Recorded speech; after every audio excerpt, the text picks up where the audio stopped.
Monsieur Puzo n'est pas seulement crédible, il est la crédibilité même. Il est la crédibilité même. Je vous ai dit tout à l'heure qu'il était humble. Cette humilité vraiment n'est pas faite. Et je vous ai aussi dit qu'il était un observateur averti de la scène politique. Un homme, une vision, un parcours.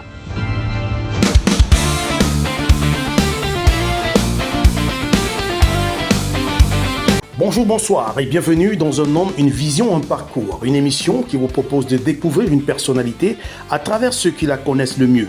Dans ce numéro, nous nous intéresserons à un homme dont le parcours, la rigueur et la méthode suscitent aujourd'hui de plus en plus d'intérêt. Jean Genesta Priso. Mais au-delà du profil public, qui est réellement cet homme? Pour en parler, nous recevons aujourd'hui un de ses proches. C'est une voix connue de la société civile camerounaise. Notre invité est Gérard Kuissi, activiste, journaliste, citoyen et défenseur des droits humains, engagé depuis plusieurs années sur des questions de gouvernance, de justice sociale et de liberté publique. Coordinateur national de tribunal article 53, il s'est illustré par son combat contre l'impunité, ses prises de position sur les enjeux de sécurité et son engagement constant pour une citoyenneté responsable. Son parcours a été marqué par des actions de plaidoyer, mais aussi par des épisodes qui ont attiré l'attention d'organisations internationales de défense des droits humains.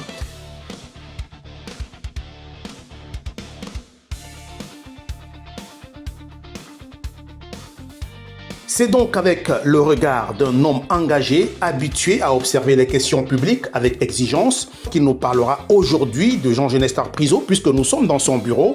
Et il parlera donc de l'homme, du parcours et de la vision.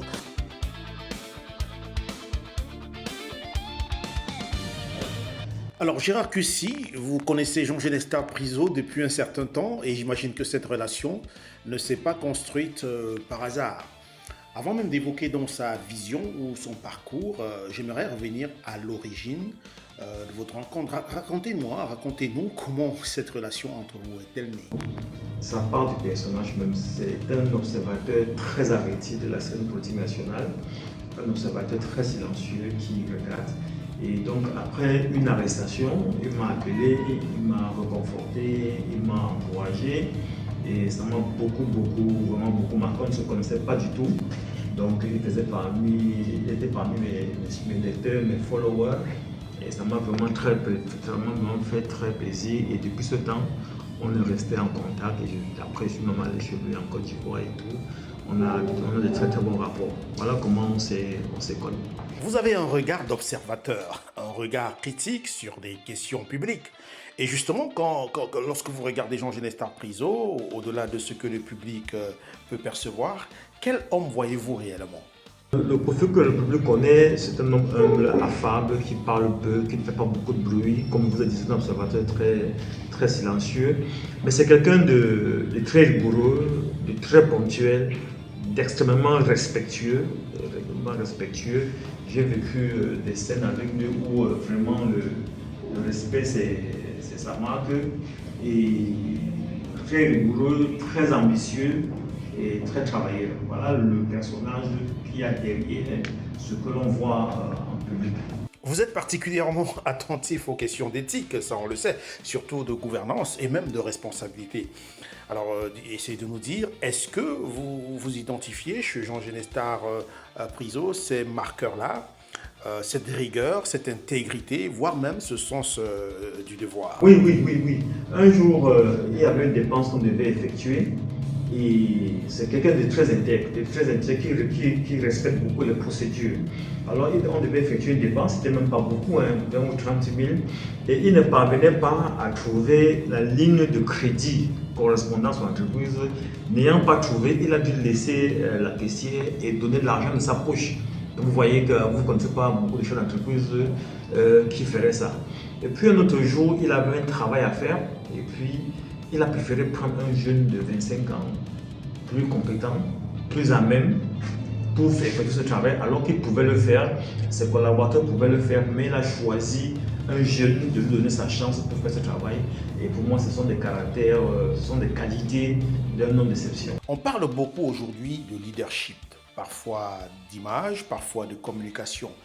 Mais lorsqu'on quitte l'apparence pour aller au fond, Selon vous, qu'est-ce qui, chez Jean Genesta Priso, relève du réel, du solide et pas simplement des discours?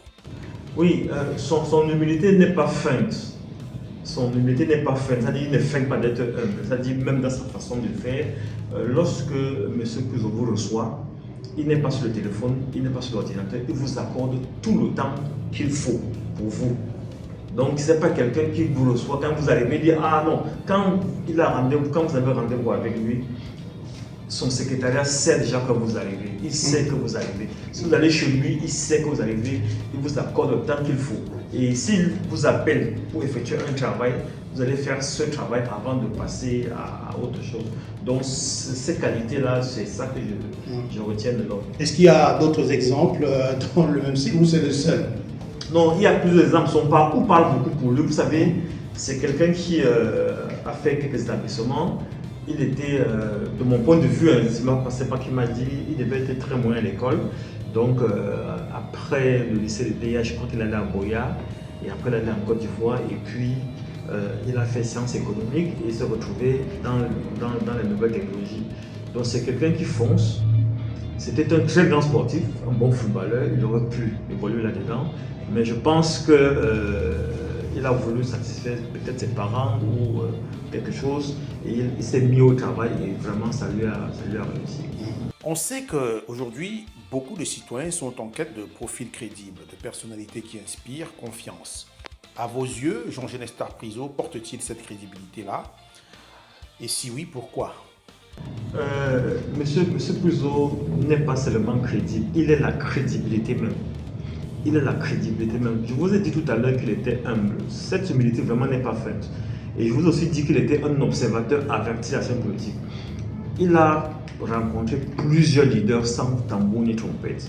Il rencontre la société civile, il rencontre même les extrémistes, les gens avec qui il n'est pas d'accord. Il rencontre beaucoup de personnes. Et ce sont ces qualités-là qui font que moi je dis qu'il est la crédibilité parce qu'il rencontre les gens, le haut, le bas. Il est quelqu'un, il travaille dans les nouvelles technologies. Donc vous imaginez qu'il rencontre les top management, des ministres, des PDG. Mais je l'ai vu rencontrer des community managers, des militants très simples, la société civile. Et puis c'est quelqu'un qui n'aime pas beaucoup les grands milieux. Donc c'est quelqu'un qui va partout. Vous lui direz d'aller dans un restaurant sénégalais, vous iriez. Donc, il connaît, c'est pour ça qu'il parle de crédibilité. La crédibilité n'est pas simplement une question financière, c'est une question de personnalité. Il est la crédibilité, même c'est quelqu'un en qui il faut faire confiance. Parce que je vous ai dit, même dans la gestion de sa propre entreprise, pour décaisser son argent, il respecte la procédure. Vous n'en connaissez pas beaucoup qui peuvent faire pareil. Dans votre lecture, son parcours relève-t-il une capacité réelle à suivre? Vous parlez beaucoup plus de lui, mais l'intérêt général, est-ce qu'il y a quelque chose quand même?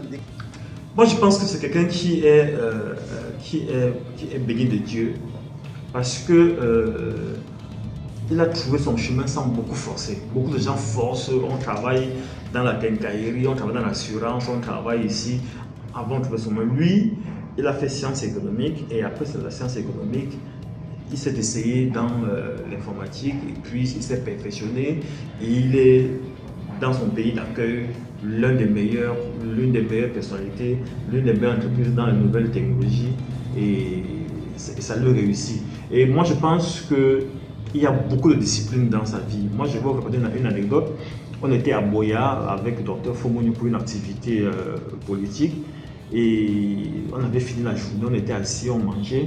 Et vers 22h, il dit qu'il va se coucher. Bon, nous les jeunes, on était surpris quand même. À 22h, c'est là où le jour se lève, c'est là où on commence. Donc il va se coucher. Et je lui ai demandé pourquoi. Il m'a dit non, pour être en forme, pour bien travailler, il faut se coucher. Vous voyez que c'est pas. Et puis je peux ajouter, il n'est pas dans l'alcool, la cigarette. Vous voyez, ce sont des qualités qui vous semblent ordinaires, mais ce sont les qualités des grands managers. Il n'y a pas beaucoup de grands managers qui sont des alcooliques, qui fument, qui boivent. Ce sont plutôt des personnages très disciplinés, des personnalités très rigoureuses sur les procédures, très à cheval sur les procédures. Et je veux faire un dernier point. Peut-être ça va faire sourire ceux qui vont regarder Monsieur Priso, c'est quelqu'un de très élégant. Mais ce que j'aime remarquer, c'est qu'il n'est pas il ne veut pas s'habiller pour... C'est-à-dire que c'est difficile d'être élégant et humble. C'est-à-dire, je ne sais pas si je m'exprime. Généralement, quand on s'habille bien, on fait impression. Mais lui, dans son habillement, il y a de l'humilité. Et pour moi, c'est quelque chose pas facile de faire, de bien s'habiller. C'est une question de discipline, on peut dire. Oui, c'est une question de discipline, mais être bien habillé, parce que quand on est bien habillé, ça frise un peu l'arrogance, un peu l'orgueil, mais lui, dans son habillement, dans sa façon de faire, il y a toujours beaucoup d'humilité. Vous avez déjà répondu à cette question d'une manière ou d'une autre, mais je voudrais insister en demandant qu'est-ce qui le distingue, selon vous, d'un profil circonstanciel ou opportuniste? Parce que là, il faudrait être un peu plus clair. Oui, monsieur Pouzo n'est pas un combattant comme nous qui sommes sur tous les sujets, Aïcha, ceci, cela, non. C'est quelqu'un qui a développé son projet. Je pense qu'il travaille sur son projet depuis au moins 4-5 ans. Il est dans les questions politiques depuis plusieurs années, mais il n'est pas dans le débat du dimanche, il n'est pas dans le bling-bling, il travaille son projet. Et je pense que c'est plus un appel. Et c'est un chef d'entreprise accompli, il n'a pas faim. Il ne vient pas pour... non, c'est quelqu'un que je connais particulièrement. C'est quelqu'un qui n'a vraiment pas faim. C'est-à-dire, quand je dis ça, l'Africain comprend de quoi je parle. Et quand on n'a pas faim, on vient servir, on ne vient pas pour se servir. Il n'a pas besoin de ça. Et comme je vous ai dit, l'humilité, c'est l'élément précédent le service. Si vous voulez servir, il faut être humble. J'ai envie de vous demander ceci, Gérard Cuissy. Y a-t-il, selon vous, une dimension de sa vision ou même de sa personnalité que le public connaît encore mal et qu'il serait important que vous en parliez, que vous révélez?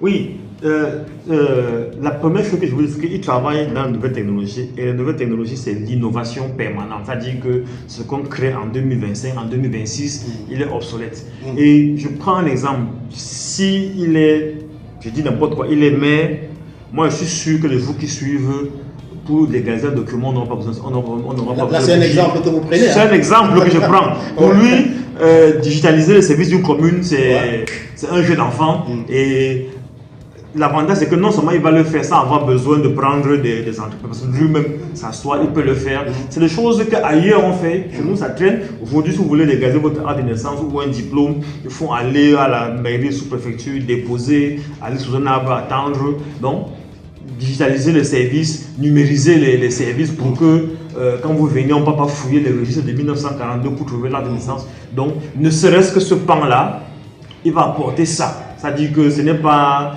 du verbiage, c'est pratique. Parce qu'il l'a fait ailleurs, et s'il est élu ou nommé ou désigné quelque part, moi je n'ai pas de doute. S'il est dans une gestion. Dans une gestion, je n'ai pas de doute. Et d'ailleurs, il a créé avec dans sa corporation une association pour expliquer aux entreprises, aux collectivités locales, la nécessité de s'arrimer à la digitalisation, à la numérisation de leurs services. Alors, nous sommes à la fin de ce mini-entretien.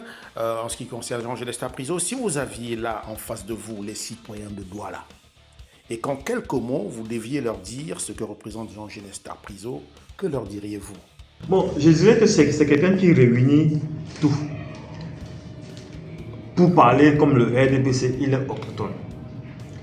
Pour parler management, il a fait ses preuves. Pour parler compétences, il a fait ses preuves. Pour parler crédibilité, son parcours parle pour lui. Pour parler engagement, moi je vous ai dit qu'on m'avait arrêté. Quand je suis sorti de C1000, il m'a appelé pour saluer. Il n'était pas obligé de le faire. C'est un engagement. Et je peux vous dire qu'il m'a toujours soutenu dans mes actions, sans avoir besoin de le dire ou de tout. Et je ne suis pas le seul. Il a toujours soutenu. Il a toujours, comme je vous dis, il a toujours causé avec les gens. Donc, il réunit beaucoup d'éléments qui, à mon sens, sont suffisants pour lui accorder le crédit d'un mandat. Et vous savez, il vaut mieux arriver sur la pointe des pieds et sortir par la grande porte, ou arriver par la grande porte et sortir par la pointe des pieds. C'est ce que je le vois venir faire. Merci beaucoup, M. Gérard Cuissy. C'était un plaisir d'être Merci. avec vous. Merci beaucoup à tous. Merci énormément de nous avoir reçus ici. Chers téléspectateurs, merci aussi à vous qui avez regardé ce programme. À très bientôt.